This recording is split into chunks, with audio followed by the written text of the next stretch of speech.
Hello and welcome to this incredibly quick, hopefully, video which looks at deriving an equation for kinetic energy in gases. Now we're going to do this assuming that you know something about ideal gases, and there's a couple of equations as prerequisites. So if this is the first time you study it, you might want to go back and have a look through those equations before doing so. Let's get started. So one of the aforementioned equations that we've learned is to determine the pressure in a gas. And that can be shown that the pressure is directly proportional to the density.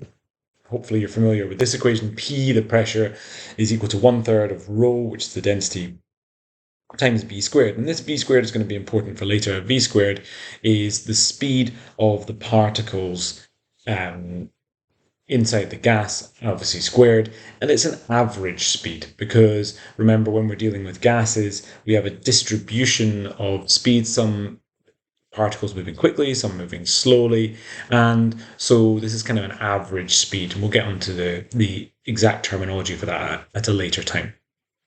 For now, let's just continue working with the equation. We can remember that density is the ratio of mass to volume. So if I wanted to kind of make this equation a little bit more detailed, I could take the mass, capital M in this case, and the volume and divide those, and just substitute those in. Now I've put the capital M in blue there because I'm going to change it. I'm going to remember that I'm dealing with a gas here.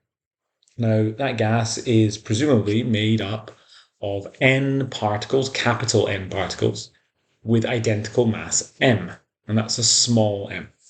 So therefore I'm just going to put that into my equation, and I'm also going to move that V on the right hand side up to the left hand side, so we've got P times V. So we've got P times V is equal to 1/3 of capital N, it's the number of particles, times m, small m here, which is the mass of each individual particle, times the average speed squared. Now why have I done that?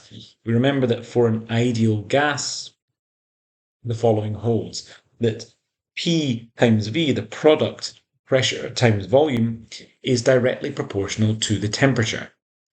Now, you will have learned a couple of versions of the ideal gas equation, one of them PV equal to nRT, and one of them PV equal to nKBT.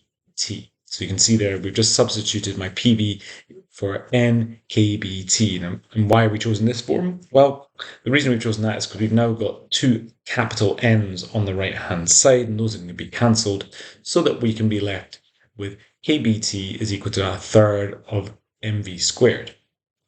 Now, I think it's worthwhile at this point reminding ourselves why we're doing this. We're trying to find out about kinetic energy in gases, and hopefully what you can see is we're basically almost there. We've got a version of the equation which is very close to the established equation for kinetic energy, which would be 1/2 mv squared. We've got 1/3 mv squared. So it just takes a little bit of numerical jumping around to simply rearrange that equation to show that actually if we multiply each side of the equation by a factor of 3/2, we get 3/2 kBt is equal to 1/2 mv squared, which is, in other words, the kinetic energy of the particles. And as we're dealing with average speeds, it is the average kinetic energy of the particles as they're flying around in that gas. So what we've shown there is that the kinetic energy of a gas particle, or the average kinetic energy of a gas particle, I should say, is directly proportional to the temperature. And this is why it's really important that we use the temperature scale in Kelvin, because our ideal gas equation is founded on the use of Kelvin, and so therefore this must be as well. It gives us an idea of this notion of absolute temperature, in that absolute zero, the 0 Kelvin point, is going to be defined as a point, a temperature at which particles have 0 kinetic energy. You can see there T equals to 0.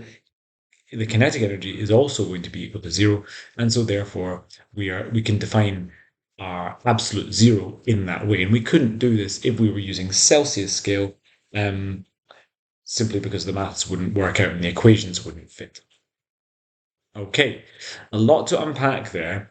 Hopefully you've followed the route that we've gone through. If at any point you've been unclear, feel free to rewatch, ask me questions. If you're happy, get cracking on with the next set of questions. Thanks for watching.